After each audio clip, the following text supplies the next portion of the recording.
Good morning friends, myself Bhavna Kotadiya, standard 7 Hindi, part 14, खान पान की बदलती तस्वीर। इस पाठ के लेखक है प्रयाग शुक्ल और हम इस पाठ की अब समझूती लेंगे। पिछले 10-15 वर्षों में हमारी खान पान की संस्कृति में एक बड़ा बदलाव आया है। इडली, डोसा, बड़ा, सांभर, रसम अब केवल दक्षिण भारत तक सीमित नहीं है, ये उत्तर भारत के भी हर शहर में उपलब्ध है। और अब तो उत्तर भारत की ढाबा संस्कृति लगभग पूरे देश में फैल चुकी है। अब आप कहीं भी हो, उत्तर भारतीय रोटी दाल साग आपको मिल ही जाएंगे। फास्ट फूड यानी कि तुरंत भोजन का चलन भी बड़े शहरों में खूब बड़ा है। इस फास्ट फूड के बर्गर, नूडल्स जैसी कई चीज़ें शामिल हैं। एक ज़माने में कुछ ही लोग तक सीमित चाइनीज नूडल्स अब संभवतः किसी के लिए अजनबी नहीं रहे।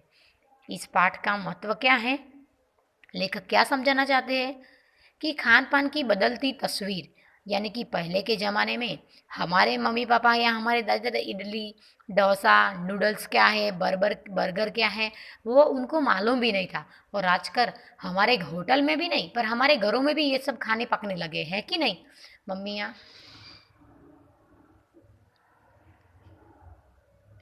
2 मिनट्स नूडल्स के पैकेट बंद रूप से तो कम से कम बच्चे बूढ़े सभी परिचित हो चुके। 2 मिनट नूडल्स यानी कि जो मैगी बोलते हैं ना आप लोग, 2 मिनट में पक जाने वाले की मैगी बनाते खाते हो, बड़े को भी अच्छी लगती है, छोटा को भी। इसी तरह नमकीन के कई स्थानीय प्रकार अभी तक भले मौजूद हो, लेकिन आलू चिप्स के कई विज्ञापित रूप तेजी से घर घर में अपनी जगह बनाते जा रहे हैं। यानी कि पोटैटो की वेफर जो हम बोलते हैं ना, आलू चिप्स, वो। गुजराती ढोकला, गाठिया भी अब देश के कई हिस्सों में स्वाद लेकर खाए जाते हैं। और बंगाली मिठाइयों की केवल रसभरी चर्चा ही नहीं होती, वे कई शहरों में पहले की तुलना में अधिक उपलब्ध है। यानी स्थानीय व्यंजनों के साथ ही अब अन्य प्रदेशों के व्यंजन पकवान भी प्राय हर क्षेत्र में मिलती है। और मध्यम वर्गीय जीवन में भोजन विविधता अपनी जगह बना चुकी है। यानी कि पहले के ज़माने में लोग उनकी घरेलू 2-3-4 चीज़ें थी वो ही खाते थे, पर हम पंचायत कि भाई पाटन के देवड़े अच्छे आते हैं, वो सूरत की घारी अच्छी आती है, पर लोगों ने खाई नहीं थी, खाली उनके बारे में सुना था। पर अभी वो घारी, वो देवड़े हमारे पालनपुर, हमारे एरिया में, हमारे गढ़ हम बोले तो उसमें भी बिकते हैं। यानी कि कोई भी चीज़ अभी अनजान नहीं रही है। यानी कि दूर देश के देशों में भी हमारे गुजरात की चीज़ें, हमारे इंडिया की चीज़ें बिकती हैं, और वहाँ दूर की चीज़ें उनकी हमारे यहाँ बिकती है।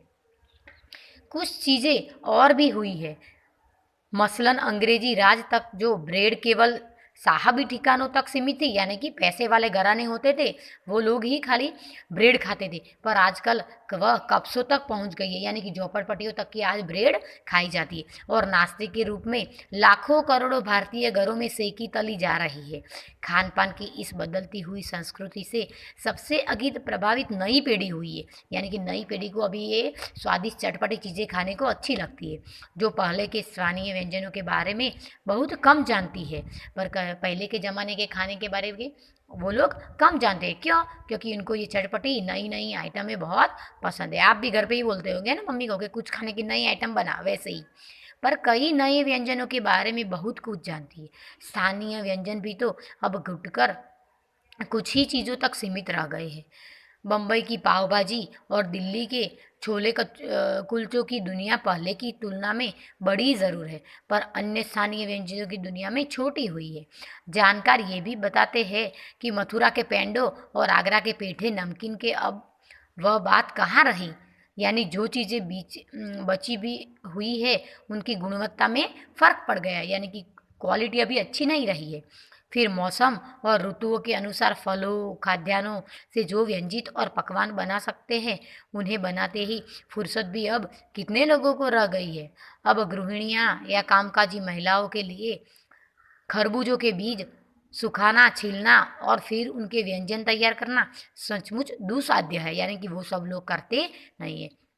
यानी हम पाते हैं कि एक और तो स्थानीय व्यंजनों में कमी आई, और दूसरी ओर वे ही देसी विदेशी व्यंजन अपनाए जा रहे हैं, जिन्हें बनाने पकाने की सुविधा जो हो जटिल प्रक्रियाओं वाली चीज़ों तो कभी कभार व्यंजन पुस्तिकाओं के आधार पर तैयार की जाती है, यानी कि हमारी रेसिपी की बुक आती है ना, उसमें देख देख के मम्मियाँ भी बनाती होगी, अभी तो ऑनलाइन आ गया है ना, यूट्यूब पर देख देख के बनाती है। अब शहरी जीवन में जो भागम भाग है उसे देखते हुए यह स्थिति स्वाभाविक लगती है। क्यों? क्योंकि कोई सिंगल है, अकेला बच्चा है और सिटियों में पैसे कमाने के लिए गया है, खाने की जल्दबाजी है, तो क्या करेगा वो? घर पे अकेला बनाना है, उसको बर्तन भी सफाई करनी है, तो सब नहीं करेगा, वो अकेला बाजार में से खा लेगा, इसीलिए ये सब पड़ा है, वो स्वाभाविक है। फिर कमर तोड़ महंगाई ने भी लोगों को कई चीज़ों से धीरे धीरे वंचित किया है।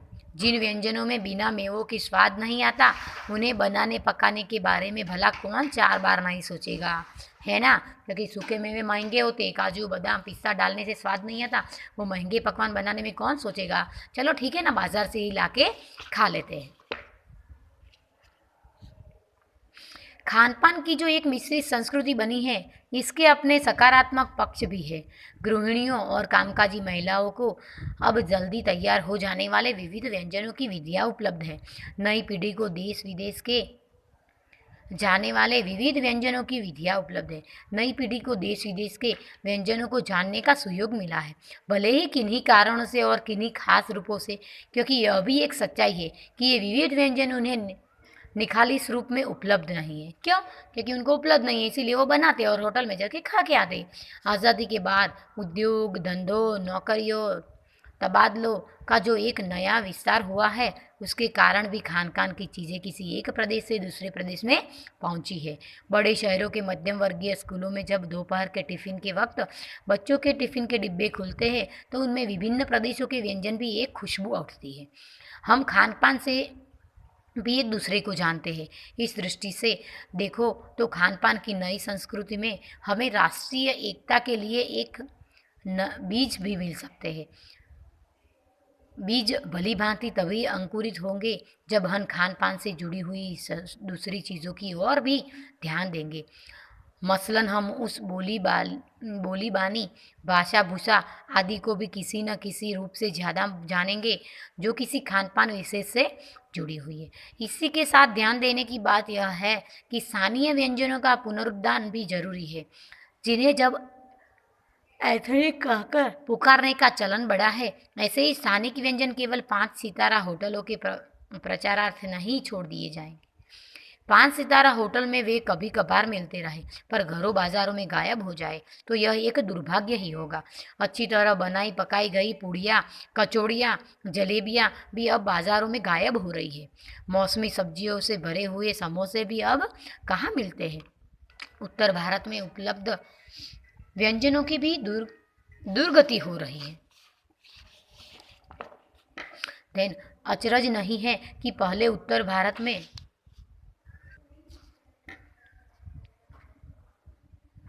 जो चीज़ें गली मोहल्लों की दुकानों में आम हुआ करती थी, उन्हें अब खास दुकानों में तलाशा जाता है। यह भी एक कड़वा सच है कि कई स्थानीय व्यंजनों को हमने तथाकथित आधुनिकता से चलते छोड़ दिया है और पश्चिम की नकल से बहुत सी ऐसी चीज़ें जो अपना ली है, जो स्वाद स्वास्थ्य और स्वच्छता के मामले में हमारे बहुत अनुकूल नहीं है। यह भी हो रहा है कि खान पान की मिश्रित संस्कृति में हम कई बार चीज़ों को असली और अलग स्वाद नहीं दे पा रहे हैं। अक्सर प्रीति भोजों और पार्टियों के एक साथ ढेरों चीज़ें रख दी जाती है और उनका स्वाद गड़बड़ हो जाता है, यानी कि सारी गड़बड़ हो जाती है। अभी शादियों में आप देखा होगा कि हज़ारों आइटम होती है, कौन सी खाए कौन सी ना खाए, उसमें हम कंफ्यूज हो जाते हैं और आधी चखते हैं और आधी वेस्ट हो जाती है। खान पान की मिश्रित या विविध संस्कृति हमें कुछ चीज़ें चुनने का अवसर देती है, हम उसका लाभ प्रायः नहीं उठा पाते। हम अक्सर एक ही प्लेट में कई तरह से और कई बार तो बिल्कुल विपरीत प्रकृति वाले व्यंजन परोस लेना चाहते हैं। इसीलिए खान पान की जो मिश्रित विविध संस्कृति बनी है और लग यही रहा है कि यही और अधिक विकसित होने वाली है, उसे तरह तरह से जानते रहना जरूरी है। इसके लेखक है प्रयाग शुक्ल। लेखक हमें इस पाठ में बता रहे हैं कि हमारे जैसे कि पश्चिम के उत्तर में आई, उत्तर की दक्षिण में गई खाने की चीज़ें। पहले के ज़माने में लोग जो 4-5 घर की घरेलू आइटम थी उसके बारे में ही जानते थे, पर अभी तो देश विदेश की आइटमों के बारे में भी सर जानते हैं और खाते भी है बड़े चाव से। घरों में भी मम्मियाँ बनाती होगी यूट्यूब में देखकर, और कहीं भी किताबों में पढ़कर वो चीज़ें स्वयं बनाती होगी। तो ये संस्कृति बड़ी है और ये ज़रूरी भी है। इसकी समझौती हमने ले ली है और उसके प्रश्नों के उत्तर की हम बाद में पढ़ाई करेंगे। Thank you friends.